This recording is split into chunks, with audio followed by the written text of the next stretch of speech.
আসসালামু আলাইকুম। সাম্প্রতিক সময়ে একটি বিষয় নিয়ে ব্যাপক তর্ক বিতর্ক চলতেছে। বিষয়টি হচ্ছে হিন্দুদের রাম মূর্তি নিয়ে।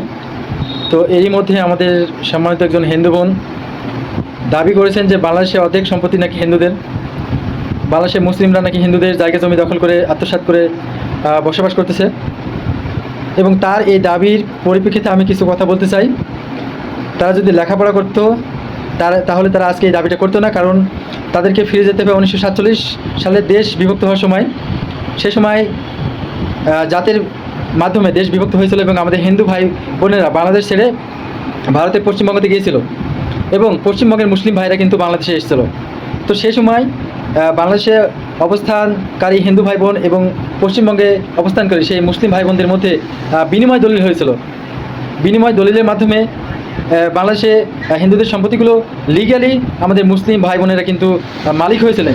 কোনো চোর বাটপারি দালালি করার মাধ্যমে কিন্তু মালিক হয়েছিলেন না। তো সেই হিন্দু বোনটা যদি লেখাপড়া করতো তাহলে আজকে এই মিনিংলেস কথা তিনি বলতেন না যে বাংলাদেশে অর্ধেক জমি হচ্ছে হিন্দুদের এবং সেটা বাংলাদেশের মুসলিমরা দখল করে খাচ্ছে। তো সেই বিনিময় দলিল বা এক্সচেঞ্জিং দলিলের মাধ্যমে কিন্তু আমরা মুসলিমরা তাদের রেখে যাওয়া সম্পত্তি বৈধ মালিক হয়েছে। এবং তারপরে 1965 সালে যখন ভারত এবং পাকিস্তানের মধ্যকার যুদ্ধ হয়েছিল, সে সময় পাকিস্তান সরকার হিন্দুদের রেখে যাওয়া সম্পত্তিগুলোকে শত্রু সম্পত্তি বলে অভিহিত করেছিলেন। সেই সম্পত্তিগুলোকে কিন্তু সাধারণ মানুষ ভোগ করেনি এবং সেই সম্পত্তিগুলোই কিন্তু 1971 সালে বাংলাদেশ এবং পাকিস্তানের মধ্যকার যুদ্ধের পর বাংলাদেশ স্বাধীন হওয়ার পর সেই সম্পত্তিগুলো সরকারি মাধ্যমে সেই সম্পত্তিগুলো খাস জমি হিসাবে অভিহিত করা হয় এবং সেই সম্পত্তিগুলো সরকার দায়িত্ব গ্রহণ করে। আমাদের বাংলাদেশের সাধারণ মুসলিম সাধারণ নাগরিক কিন্তু সেই রেখে যাওয়া হিন্দুদের সম্পত্তিগুলো কিন্তু ভোগ করেনি। সেই সম্পত্তিগুলো চলে গেছিলো সরকারের আন্ডারে। তো কোনো হিন্দু ভাই বোন যদি দাবি করেন যে বাংলাদেশের রেখে যাওয়া হিন্দু ভাই বোনদের সম্পত্তিগুলো মুসলমানরা দখল করে আত্মসাৎ করে খাচ্ছে, এটা একদম মিনিংলেস কথা এবং এটি ভিত্তিহীন কথা। আমরা বৈধভাবে হিন্দু ভাই বোনদের কাছ থেকে কিন্তু মুসলিমরা কিন্তু সেই সময় বিনিময় দলিলের মাধ্যমে কিন্তু বৈধ মালিক হয়েছিলেন। একটু লেখাপড়া করতে হবে, তাহলে সঠিক ইতিহাস জানতে পারবেন। এটা অনুরোধ থাকলো সেই বোনের প্রতি। তো আরও বেশ কিছু মুসলমানদের প্রতি কমপ্লেন করেছেন তিনি। সেই বিষয়গুলো হচ্ছে হিন্দু ভাই বোনদের নাকি শুধু রাস্তায় নামতে হয়, বিভিন্ন বৈষম্যের শিকার হতে হয় এবং হিন্দুদেরকে টার্গেট করে নাকি হত্যা করা হয়। তো তার পরিপ্রেক্ষিতে আরও বেশ কিছু কথা বলতে চাই। সকল ক্ষেত্রে একজন নাগরিক হিসাবে একজন মুসলমান যে পরিমাণ সেবা পায় সেই সম পরিমাণ সেবা কিন্তু আমাদের হিন্দু ভাই বোনেরা পায়। শিক্ষাক্ষেত্র থেকে শুরু করে আপনি দেখেন, শিক্ষাক্ষেত্রে কোনো দিন কোনো হিন্দুকে, কোনো হিন্দুদের ছেলেমেয়েদেরকে কোনো দিন কটাক্ষ করা হয়েছে বা অবহেলা করা হয়েছে? আমাদের পার্শ্ববর্তী রাষ্ট্র দেখেন, সেখানে মুসলিমদের কীভাবে কটাক্ষ করা হচ্ছে, মুসলিম সন্তানদের কীভাবে কটাক্ষ করা হচ্ছে, তাদের পোশাক নিয়ে, তাদের নাম নিয়ে কটাক্ষ করা হচ্ছে। আমি এর জন্যে বাংলাদেশে অবস্থানকারী হিন্দু ভাই বোনদেরকে কখনোই দায়ী করতেছি না। আমি তাদেরকে একটা জাস্ট এক্সাম্পল দিচ্ছি যে তারা আমাদের মুসলিম ভাই বোনেরা ভারতে কী অবস্থায় আছে।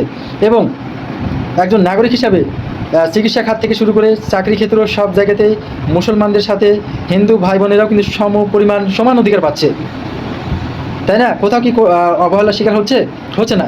এবং ধর্মীয় উৎসব পালনের ক্ষেত্রে আমাদের হিন্দু ভাই বোনেরা বছরে 13টি উৎসব পালন করে, বড় বড় 13টি উৎসব পালন করে। সেগুলোর মধ্যে সরস্বতী পূজা, লক্ষ্মী পূজা এবং সবচেয়ে যে বড় পূজা সেটি হচ্ছে দুর্গাপূজা। এই দুর্গাপূজা হিন্দু ভাই বোনেরা 5 দিন বক্স বাজিয়ে নেচে গিয়ে আনন্দের সহিত পালন করে। আমরা কোনোদিনও কি একজন মুসলমান হিসাবে সেগুলোকে বাধা দিতে গেছি, তাদের বক্স বন্ধ করতে গেছি? তারা বক্স বাজিয়ে মাইক বাজিয়ে কিন্তু তারা আনন্দ উৎসবে গোটা বাংলাদেশে দুর্গাপূজা পালন করে। আমরা কোনোদিনও বাধা দিতে যাইনি। এটা হচ্ছে সঠিক কথা, এটা আপনাদেরকে অবশ্যই মানতে হবে, তাই না? তো এরপরেও এতটা একজন নাগরিক হিসেবে আপনারা সকল রকম সেবা গ্রহণ করতেছেন, এরপরেও আপনারা মুসলমানদের উপর কিন্তু আক্রোশ বা বিদ্বেষ ছড়াচ্ছেন এবং মিথ্যা প্রোপাগান্ডা ছড়াচ্ছেন যে মুসলমানরা নাকি হিন্দুদের উপর অত্যাচার করতেছে, হিন্দুদেরকে নাকি ধর্মীয় উৎসব পালন করতে দিচ্ছে না। একজন নাগরিক হিসাবে আপনারা হিন্দুরা মুসলমানদের সমপরিমাণ কিন্তু সেবা পাচ্ছেন। শিক্ষাক্ষেত্র, চিকিৎসাক্ষেত্র, চাকরি ক্ষেত্র এবং ধর্মীয় পালন উৎসবে আপনাদের কোনো দিন কোনো বিধিনিষেধ দেয়নি এবং বাংলাদেশ সরকার সবসময় আপনাদেরকে সেফটি দেওয়ার চেষ্টা করছে। আনসার এবং পুলিশ দেওয়ার মাধ্যমে আপনাদের দুর্গাপূজা এবং বিভিন্ন উৎসবগুলো আপনাদেরকে সেফটি দেওয়া হয়েছে। এরপরেও আপনারা মুসলমানদের বিরুদ্ধে যে প্রোপাগান্ডা ছড়াচ্ছেন যে মুসলিমরা আপনাদেরকে বিভিন্ন অত্যাচার করতেছে, আপনাদের ধর্মীয় উৎসব পালন করতে দিচ্ছে না, এগুলো করছেন কেন? এগুলো আপনারা পার্শ্ববর্তী দেশ ভারতকে খুশি করতে, নাকি আপনারা এর জন্য এক্সট্রা পুণ্য অর্জন করবেন? সব কিছু একটু বিবেক বুদ্ধি এবং বিবেচনার মাধ্যমে করার চেষ্টা করবেন। এই দেশে থাকছেন, আপনারা বাংলাদেশে মুসলমানদের সাথে ভ্রাতৃত্ব এবং সুন্দর সম্পর্কে বজায় রেখে চলার চেষ্টা করবেন। কারণ অযথা প্রোপাগান্ডা এবং ভুল তথ্য যদি ছড়ান, সেগুলো কিন্তু সত্য প্রমাণিত হবে না। আপনারা যে খবর বা তথ্যগুলো প্রোপাগান্ডা ছড়াচ্ছেন, সেগুলো যদি বাংলাদেশের কোথাও ঘুরে থাকে, তাহলে আপনাদের এটাও বিচার করতে হবে যে বাংলাদেশের 99% হিন্দুরা কিন্তু ভালো আছে। যদি কোথাও কোনো হিন্দু ভাই বোনরা অত্যাচারিত হয়ে থেকে থাকে বা হয়, বা কোথাও মন্দির বা আপনাদের মূর্তি ভাঙা হয়, বা কোনো অবাঞ্ছিত ঘটনা ঘটে থাকে, সেইটার জন্য আপনারা গোটা বাংলাদেশকে দায়ী করতে পারেন না। অবশ্যই দায়ী করতে পারেন না, তাই না? আপনাদেরকে দেখতে হবে যে কত পার্সেন্ট ভালো আছে আর কত পার্সেন্ট খারাপ আছে। আপনারা দেখতে পাচ্ছেন নিশ্চয়ই 90% মুসলিম হিন্দু ভাই বোনেরা বাংলাদেশে সুরক্ষিত আছে, ভালো আছে। আপনারা দু একটা অজানিত ঘটনার মাধ্যমে গোটা বাংলাদেশের মুসলমানদেরকে অবশ্যই জঙ্গি বলতে পারেন না, ঠিক আছে? তো আপনাদের যেটা সমস্যা, সেটা হচ্ছে রাম মূর্তি নিয়ে।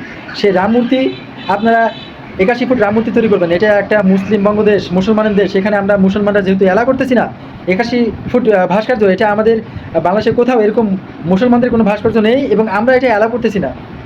উন্মুক্ত একটা স্থানে আপনারা এটা তৈরি করতেছেন। তো এটা বাংলাদেশের মুসলিম প্রধান দেশ, এটা মানতেছেন। আপনাদের দেশ, স্থান, কাল, পাত্র অবশ্যই বিবেচনা করে আপনাদের সব কিছু করতে হবে। আপনারা মন্দিরের মধ্যে যত খুশি মূর্তি বানান, আপনাদেরকে কেউ বাধা দেবে না। আপনারা যত খুশি মন্দির তৈরি করুন, যত খুশি তত পূজা করুন, আপনাদেরকে ইনশাল্লাহ কোনোদিন কোনো বৈষম্য শিকার হতে হবে না।